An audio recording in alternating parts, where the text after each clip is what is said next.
You know the Pope. You've seen him on TV. You've heard his words echo through time. But while the world bows to Rome, another throne stands tall in the east, silent, ancient, powerful. His name? The Patriarch, a figure just as mighty, just as sacred, and yet forgotten by millions. Why? Why did the world forget the man who once stood shoulder to shoulder with emperors? The man whose voice once ruled the Eastern Church?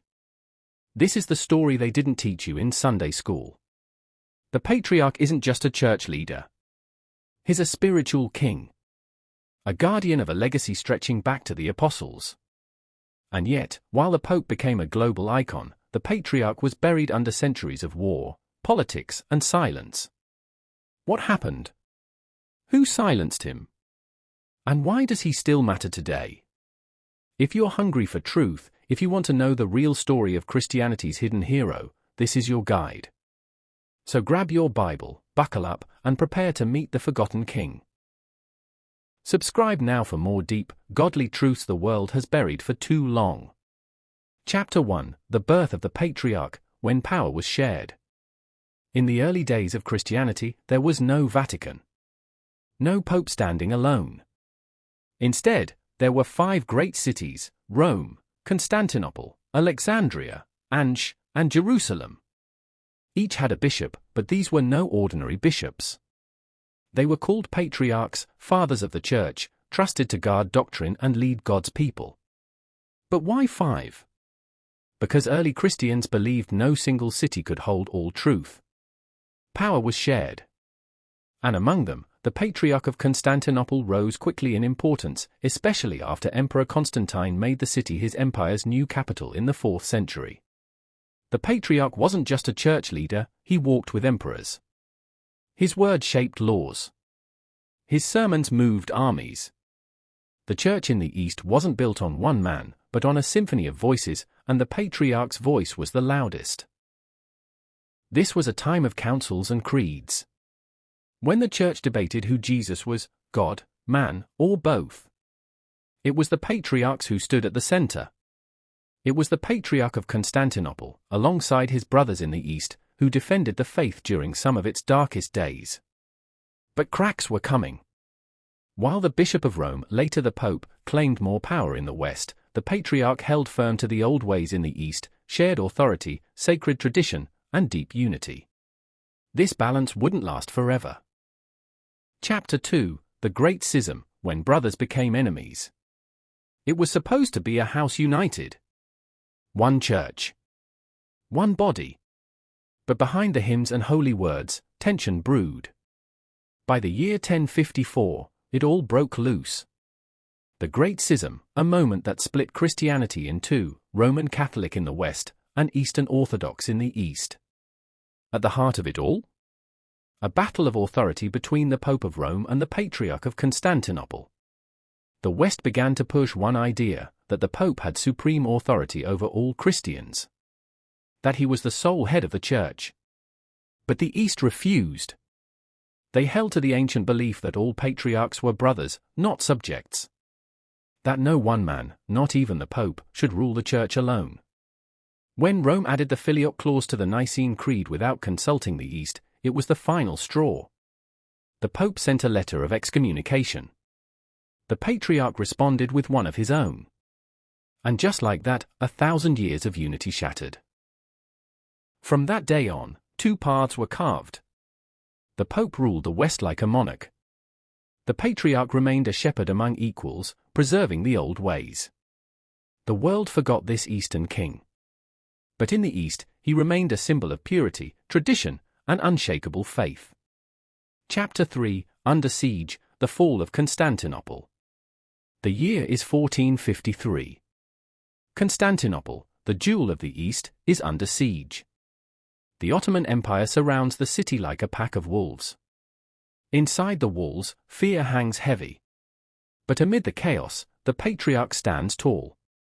For centuries, the Patriarch of Constantinople had guided the Eastern Church. Now, as enemy cannons roar, he leads his people in prayer, preparing for the worst. Then it happens. The walls fall. The city burns. Constantinople is taken. Many thought it was the end of the Patriarchate.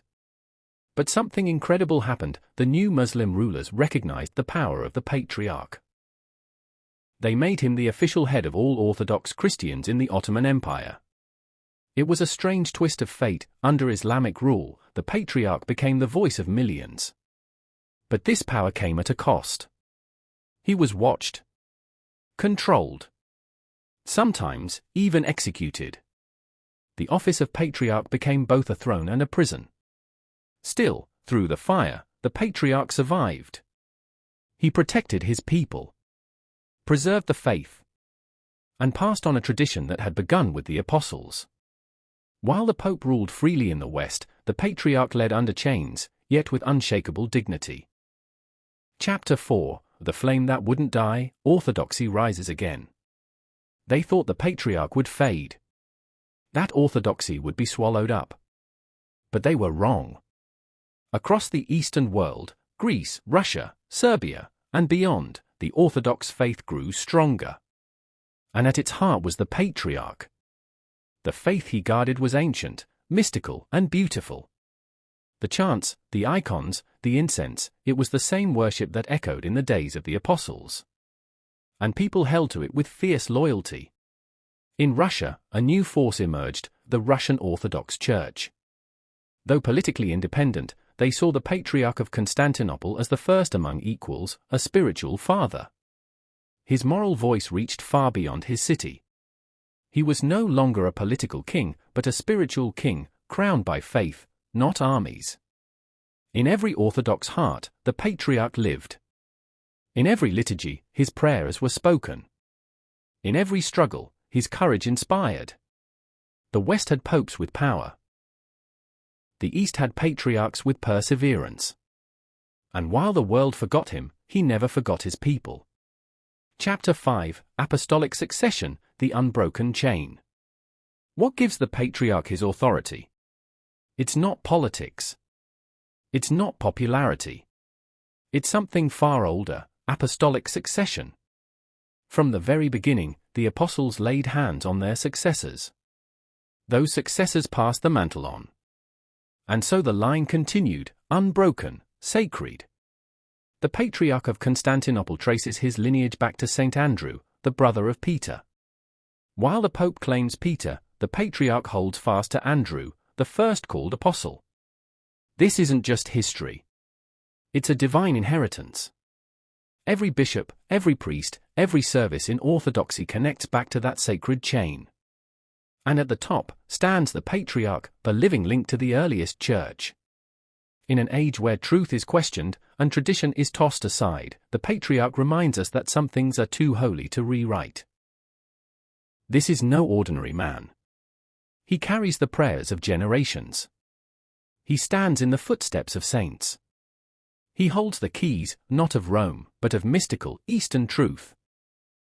Chapter 6: East versus West, the divide that still stands. 1,000 years after the split, the scars remain. Why haven't the East and West reconciled? Why do the Pope and the Patriarch still stand apart? It's more than doctrine. It's about identity. The Catholic Church developed a centralized structure, with the Pope as infallible and supreme. The Orthodox Church kept a conciliar model, where bishops lead together, and the Patriarch serves as a first among equals, not a monarch. They differ on theology, liturgy, and authority. But perhaps the deepest difference is in their spirit. The West seeks global control. The East seeks sacred continuity. This tension keeps the churches divided. But it also keeps the Patriarch relevant. He reminds us that the Church doesn't need political power to be holy. It needs faith, tradition, and humility. In a world chasing modernity, the Patriarch stands like an ancient rock, weathered, but unbroken. Chapter 7: Blood and Fire, Surviving Genocide and Exile. The 20th century was a nightmare for the East. The Armenian genocide, the Greek expulsion, communist persecution. Across the Orthodox world, priests were executed, churches destroyed, and believers silenced. And yet, the Patriarch remained. Sometimes exiled. Sometimes beaten. Often forgotten. But never gone. He continued to ordain. To pray. To fight in silence. Patriarchs were hanged from gates. Others were imprisoned. But the office endured like a cross held high in storm. To many, the Pope was a celebrity. To the East, the Patriarch was a martyr. His strength didn't come from power, but from suffering. And that suffering made him real. When the world forgets you, but you still carry the flame, that's when faith is proven.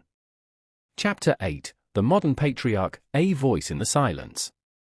Today, the world barely mentions the Patriarch. He doesn't have the media machine of the Vatican. He doesn't wave from balconies. But in the background, he speaks. Ecumenical Patriarch Bartholomew I, the current holder of the ancient throne, has become a voice for the environment, peace, and interfaith dialogue. He's walked with popes. Stood before the UN. And yet, he remains humble, dressed in black, carrying a staff of wood. His words still echo with the weight of history. His presence reminds the world that truth isn't always loud, it's often quiet and deep. And through him, the ancient church still breathes.